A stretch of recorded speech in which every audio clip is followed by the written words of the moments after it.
over. So welcome to General Committee, and I know you're here to look at a specific subject. As that's dealt with, I'll let you know so that you know when it's being discussed, if it is discussed, okay?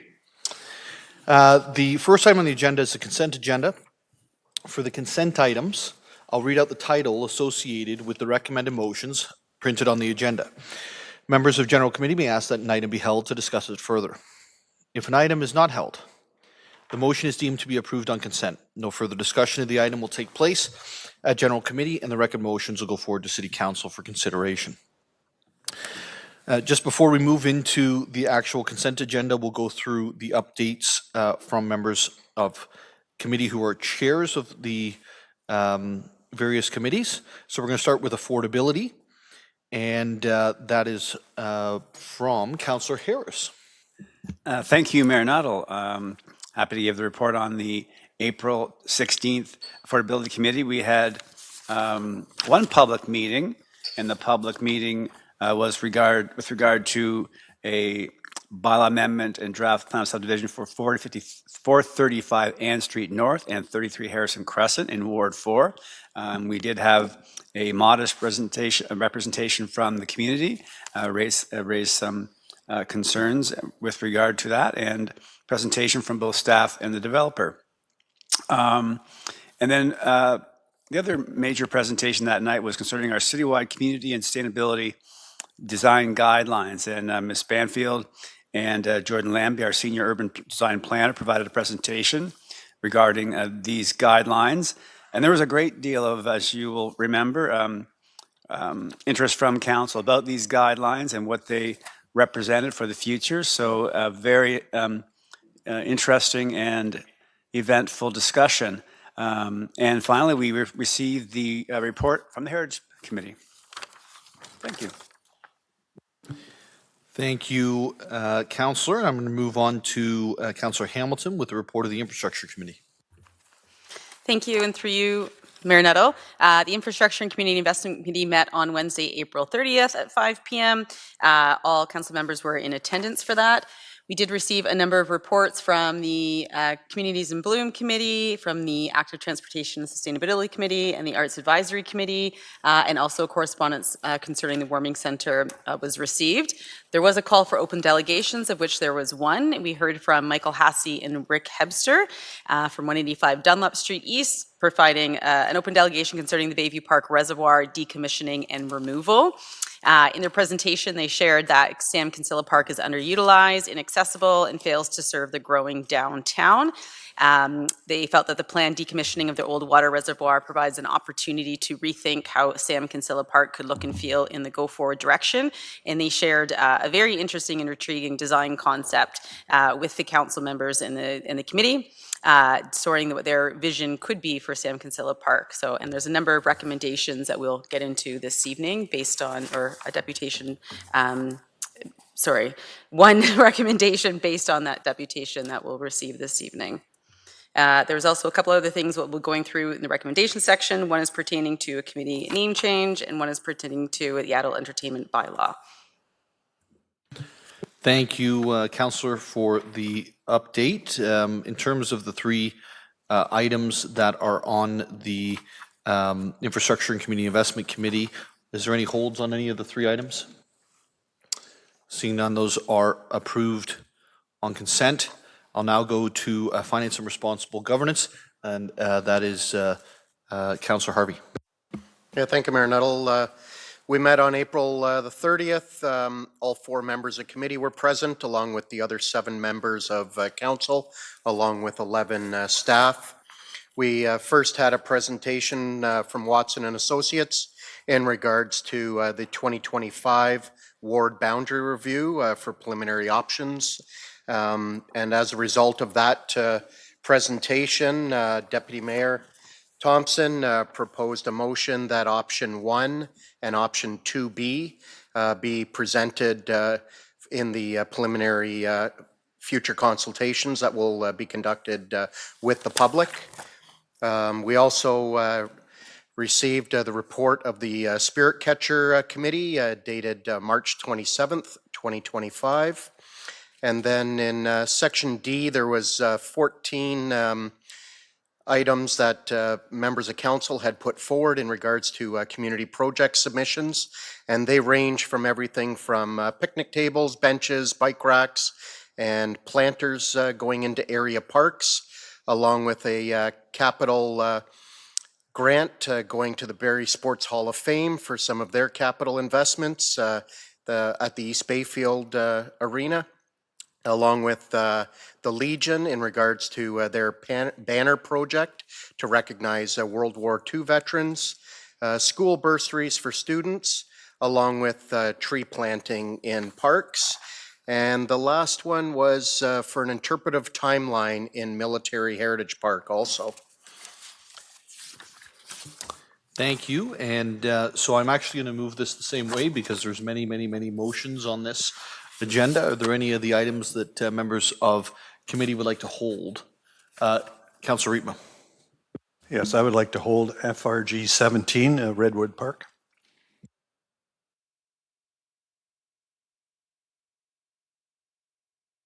FRG 17 is held by Councillor Riepma.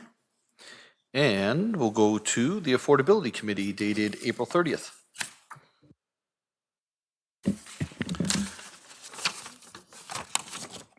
Thank you, Mayor Nuttall. The Affordability Committee met Wednesday, April 30th, 2025. The meeting was called to order by myself at 6:44 p.m. Present were all the members of the Affordability Committee, plus all other members of council. In addition, we had 12 staff in attendance. We met for the purpose of a public meeting. I confirmed with the Executive Director of Development Services that notification was conducted in accordance with the Planning Act. And we met and report as follows regarding proposed zoning bylaw amendment for 131 Lockhart Road. I noted that the proposed zoning bylaw amendment was introduced by Mayor Nuttall pursuant to Bill 3, the Strong Mayors Building Homes Act, which amended the Municipal Act 2001. I advised that the purpose of the amendment was to support the development of new industrial manufacturing building, supporting new jobs in the City of Barrie and making more land available for employment use. Following that, Mayor Nuttall provided brief comments related to the bylaw. The Ward 8 councillor did not ask any questions, and there were no verbal comments provided. The meeting adjourned at 6:48 p.m. Took all of 4 minutes. Yes. So Sounds like there was a lot of work done in those 4 minutes. a lot of so work. I gotta be honest. I believe I hold the record for the longest affordability meeting this year and the shortest. So it all balances out. Thank you. Wonderful, wonderful. And there's no recommendations from that. So I'm going to go into the staff reports. St. Vincent Street Road Diet, Blake to Codrington. That's approved on consent. Madeline Drive Road Diet, Mapleview Drive to Yonge Street. That's approved on consent. That's the recommendation from staff. Sir, I see you shaking your head. So if you'd like to provide some feedback to us, there's a couple ways you can do that, both through emails and phone calls to my office and to Councilor Morales. Also, there's an opportunity for you to do a deputation on this matter as well, okay? So I'm going to keep moving forward. The funding request for FC 1206, this is the Allendale Transit Mobility Hub and the Allendale Historic Train Station Development. That's approved on consent. And I've got FIN 009-25, Downtown Barrie Business Improvement Area Levy Ward 2, which is approved on consent. Before we are done this meeting, we do have a hold on FRG 17, and I'm going to give it to Councilor Riepma to put on the floor. Thank you, Mr. Mayor, and I'll put it on the floor as printed, and I have an amendment. My amendment has been circulated, and basically all it does is it reduces the forgiveness portion of the loan by $250,000 and asks that amount be paid at the end of the loan period. As well, the amendment asks the Finance Department to provide a memo on the status of the loan after June the 30th. That's the time that is set for the first payment. And just to bring us up to date, because we won't be meeting during that period. So I'm happy to speak to it in more detail if you'd like. I must say, Mr. Mayor, that when this came to finance, I was certainly torn about it. Redwood has done some really good work in the city, at Lucy's Place and at Lillian and at other places.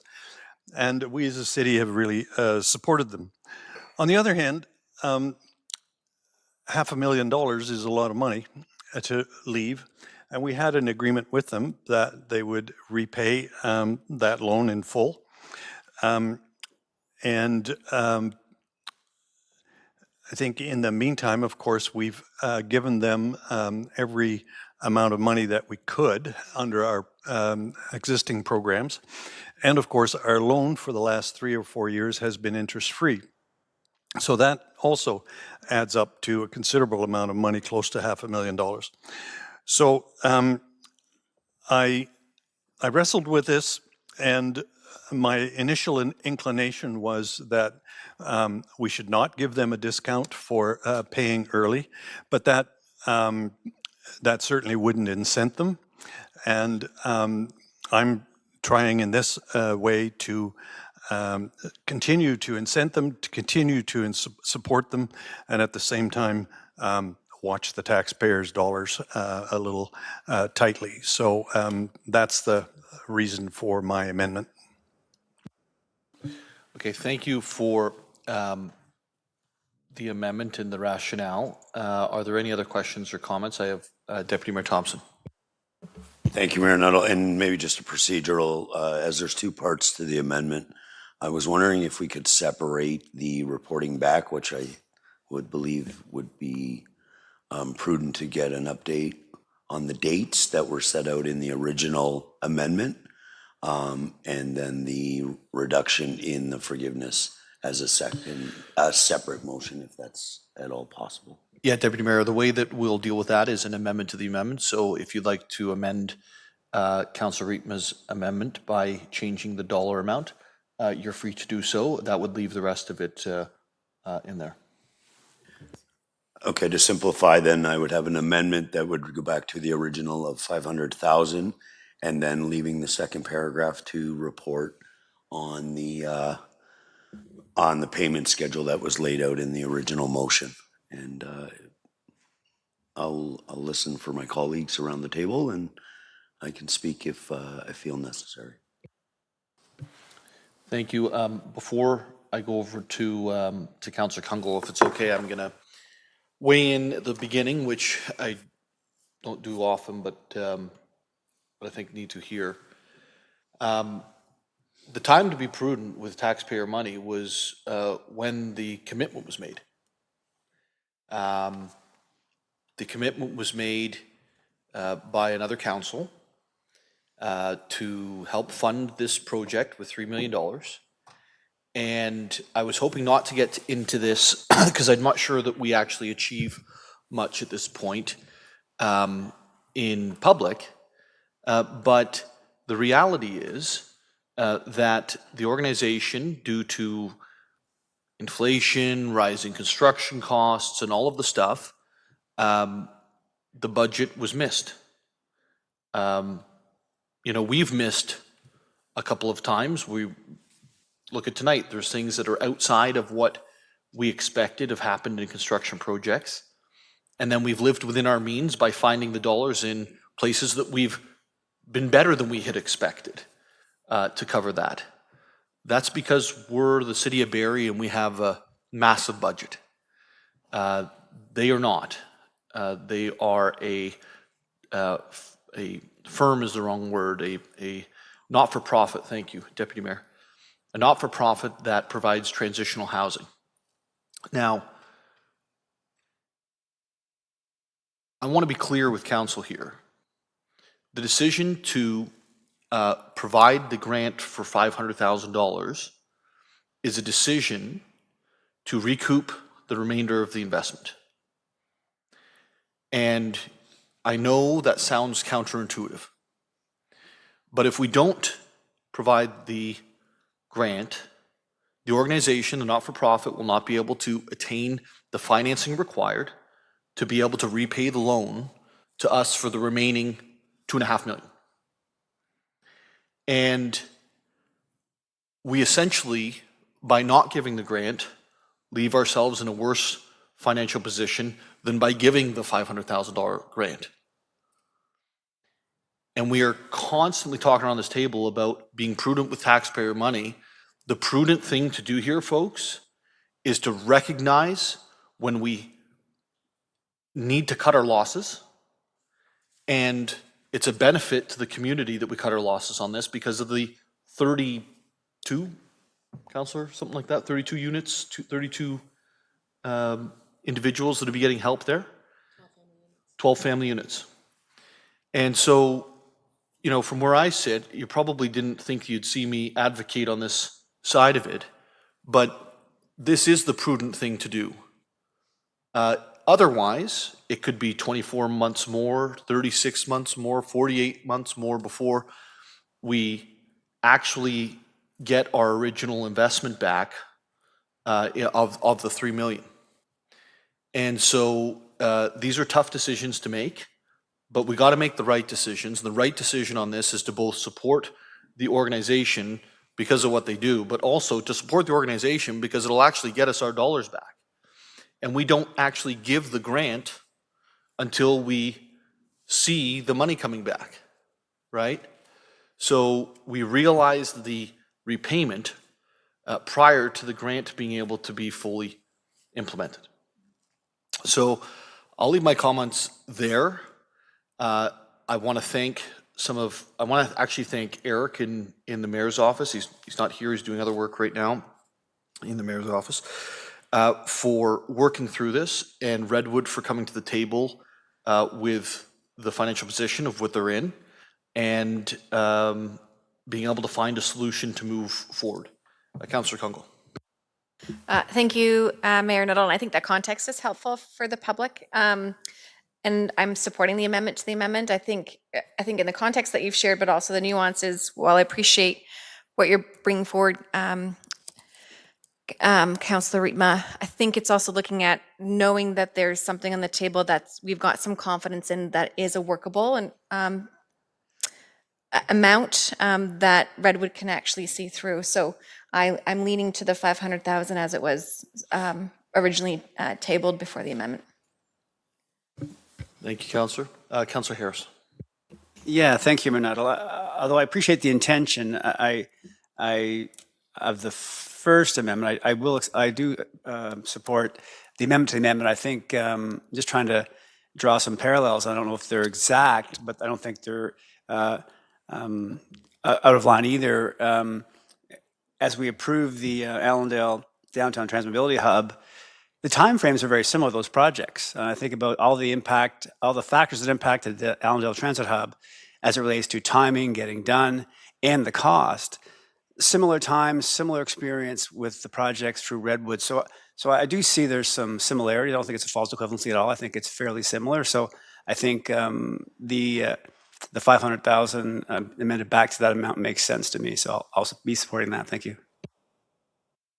Thank you, Councillor Harris. Any other questions or comments? Councillor Nixon. Thank you, Mayor Nuttall. Yeah, just a quick comment, and it's something that it's hard to put a handle on. And obviously, like everyone at this table, we're trying to be as prudent as possible, but I do, again, appreciate you putting it into context with the fact that if we do not, we could be in a situation where we lose more or end up managing a property that is better suited for other people.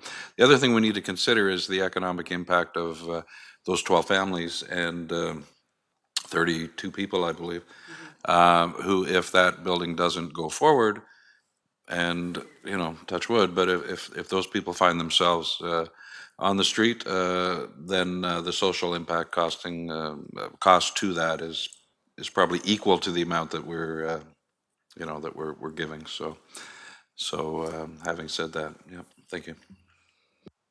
Thank you. And Councillor Harvey? Yeah, thank you, Mayor Nuttall. I'm not going to reiterate my comments from finance. I do appreciate the conversation around the table and the deeper clarity that you provided tonight. So I will reluctantly support this in realistically cutting our losses on this. And I think also too we need to kind of keep this in mind if further requests similar to this come forward, that obviously they weren't able to meet their obligations this time. And I don't really think that the city should continue to be that fall guy that has the pockets to cover things. And really we do spend and provide tens of millions of dollars to the county for this exact type of housing. And it's just too bad that the county's not coming to the table on this too. So I will support the amendment to the amendment. Yeah, thank you, Councillor. And I know it's not probably normally the vote you put, and I get that, and I thank you for coming to the table with the team on that as well. Like I think that there's a place in terms of being chair of finance where you got your focus, right? And so thank you for bringing that context last week, or was it 2 weeks ago? Yeah, last week, and also tonight. I was actually hoping that we could not get into the details on this because I did don't know that it's fair, but we did, so it is what it is. With no other questions or comments on the amendment to the amendment, all those in favor? It carries. On the amendment as amended, any comments or questions? All those in favor to the amendment, to the amendment? It's approved. On the main motion as amended, all those in favor? It carries. So that item is complete. I'm going to go through I'm actually going to add an inquiry at this point because I know folks here have a question about something. So I'm going to go over to Councilor Morales and go a little bit out of turn, members of council, members of committee. The rest of inquiries, if we can leave to council, but these folks have waited a long time this evening. Thank you, Mayor Nuttall. Kind of serendipitous how the earlier conversation about roads and all that ties in all the way, all those hypotheticals, Councillor Courser. Ms. Banfield, I've got a couple of questions here. So we have a really good staff report on what has been approved at General Committee tonight, with specifically with some of the comments here. Before I say why are we doing this or why are we doing it this specific way, I'll point to members of council, specifically page 6, 7, and I think, no, just 6 and 7. So the phone call that was recorded was fairly generic. So it's very interesting to give people watching and present. Everybody agrees that there's an issue for the most part. The vantage points are extremely different. One of them, more or less, and I'm summarizing here, says they don't agree with the lane reduction. They're advocating to keep it 4 lanes. They're saying the increase in development on Madeline Drive South and just traffic in general. But they specifically outlined, Mayor Nuttall, the raised intersection and said they're supportive, yes, to the raised intersection. My understanding from Councilor Morales was that it was in the pipeline, that it got approved. So that one was an interesting combination because contrasted to another one, and I'm not saying these are the only opinions, I'm just highlighting them because they're in the report.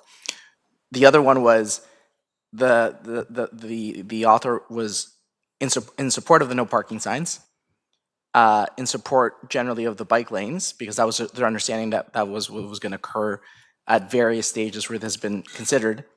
And they raised the fact that in 2012, 2019, traffic lights had been considered. So that's a unique combination of approaches. And then one of the other one kind of outlined some of the positives and negatives of like they didn't think it needed a center line. They identified some potential conflicts near Ashford and St. Pete's, but they more or less said neither of the proposed solutions are worth it. We need the lanes, just figure out something else. So they're very different in their approaches. And some are really focusing on traffic lights. Some are supporting the status quo of the race intersection plus the no parking and road diet. So could you just essentially, and sorry if this is a little bit macro in scale, could you kind of answer the question of Why this? Why now? And why has it taken it so long with this unique intersection, both the width, the arterial nature of it, and the topography, meaning how it's winding with the blind spots on Country Lane, why staff have recommended and council supported tonight this specific approach. Through you, Mayor Nuttall, to Council Morales, I think it's, as you said, it's an area that has had lots of consistent feedback expressing concern about the speed of the traffic. And staff took a look at it, and the double traffic lane allowing cars to speed up past each other all along where people have driveways, we felt that was a reason that people were seeing that speed. Road diets are proven not only in the City of Barrie, but across, for sure, the province of Ontario, narrowing traffic lanes and reducing traffic lanes have been known to reduce speeds, and we've seen it again on many properties or many streets in the City of Barrie. So, and the other reality is line painting and work related to this is relatively inexpensive in comparison to some of the other measures that council could entertain. So ultimately, we were looking for a solution to listen to the residents' concerns, to try to come to council with a cost-effective option in conjunction with the raised intersection that's already being considered. And ultimately, that's why you have this report here before you. We'll follow, Mayor Nuttall. How would you answer the following question? Because from some of these responses, and I'm just going off three, but you know, there's one author that believes that traffic lights just would be more effective. That reducing the lane, keeping the number of lanes with traffic lights would get the flow of traffic better, if you will. Versus another one, which is supportive of the lane reduction, but the raised intersection is really what you do. So listening to residents is obviously the way we do it, but when they're in almost direct conflict of each other, and residents have been there 5, 10, 14 years, how does staff, come to a conclusion? Through you, Mayor Nuttall, to Council Morales, I think also what you're talking about, those diverse opinions and views of the people in the community are also partially why some of this time does take a bit of time, the solutions. Because again, staff look at something, we think we've got a solution, you go out to the community and then they don't like it or they want it refined. I mean, I think all of that stuff does take some time. One thing to point out though, traffic lights, stoplights, council have heard me say stoplights, stop signs, all those types of things aren't actually traffic calming. They don't actually change speed. They're more used for directing traffic. When can you cross through an intersection? When can you make a turn? That sort of thing. So, sometimes people think a stop sign or stop lights help with speed. They actually don't. They really are designed to help traffic safely move through intersections. Okay, thank you very much, Ms. Banfield. And Mayor Nuttall, I'll kind of push back to you. I know that obviously this has been an area that has specifically come to your attention as well. So if you have any kind of follow-ups on that, I think that would be appropriate if you feel. Thank you. No, I think I'm good. I just want to confirm the raised intersection was approved by council. Do we know what timing on it? Through you, Chief Mayor Nuttall, it's in design now and construction plan for 2026. Okay, awesome. Thank you. We're going to move to the circulation list as we're going to do announcements in the council meeting. The circulation list for the 30th of April. Are there any things that need to get picked up? Councillor. Thank you, Mr. Mayor. I just wanted to highlight A2 on that circulation list, which is a memo regarding the Seeds to Sow last year that we did the arts program along the waterfront. I just wanted to highlight that we had 50,000 visitors to the City of Barrie as a result of that, and an estimated $2.2 million impact. And I realize that we aren't doing something like that again this year. I'm disappointed in that, but I'm hoping that next year our staff will be able to come up with something similar, because I think it really helps to put Barrie on the map to a certain demographic. Thank you, Councillor. Thanks for raising that. Deputy Mayor. Thank you, Mayor Nuttall. Just a little bit of clarity. I appreciate Councillor Reitman bringing that forward, but our staff sometimes the punch bag. This was initiated by the Barrie Public Art staff. Sure helped facilitate it all, but them not doing it this year wasn't the staff didn't reach out. It was a big exhibit in Toronto that was asked to have a satellite out of Barrie, and it was fundraised half by the Barrie Public Art Committee and the other half come out of reserves, and staff facilitated it, but it was not having it this year was nothing to do with staff not seeking it, so. Thank you, Deputy Mayor. Anyone for May the 7th? Wonderful. Councillor? If I may, I'll just maybe try a quick update. I believe, just moving back to that one, Communities in Bloom is tied into there unless you're speaking to it later. Just wanted to highlight that, sorry, this is a different one, that May 10th is World Migratory Bird Day. And with that, there are several events happening. I know that there's a proclamation tied to that, but if I may speak to some events that are happening through the Barrie Public Library. So we're past announcements. Sorry, Is it's this on the circulation list. These are all circulation items? Okay. Yeah. So yeah, the last item on the circulation is May 7th. So with respects to World Migratory Bird Day, the theme this year is shared spaces. There's a lot happening through Nature Barrie. So if you do want to get engaged and learn more about what any resident can do around supporting the migration of our birds and bird population, please check out the Barrie Public Library Thursday to Saturday. There are different interactive events and a lovely list of programs that residents, young and at any age, can get information on. That's nuthatch, I believe, right? Our kingfisher Oh, is the geez, City I of Barrie thought- bird. Mayor, thought not it was all the we nuthatch. will. I don't know We'll how I invite got you to that an wrong. education session all about that. My poor nuthatch I want to recount. did not survive the vote. Yeah. I want to know who was there when the votes were counted. You kept voting, yeah. All right, we'll move on past the circulation list, unless Councillor, did you have your hand up? No, okay, sorry. And we didn't have anyone for May 7th, so we're going to adjourn. Carl, can we go pretty well straight in or no? 5 minutes? Perfect. Carl, do you have an update on the Leafs game? 3-2, not that Councillor Harvey's paying attention. It ding, okay. So we'll have 5 minutes.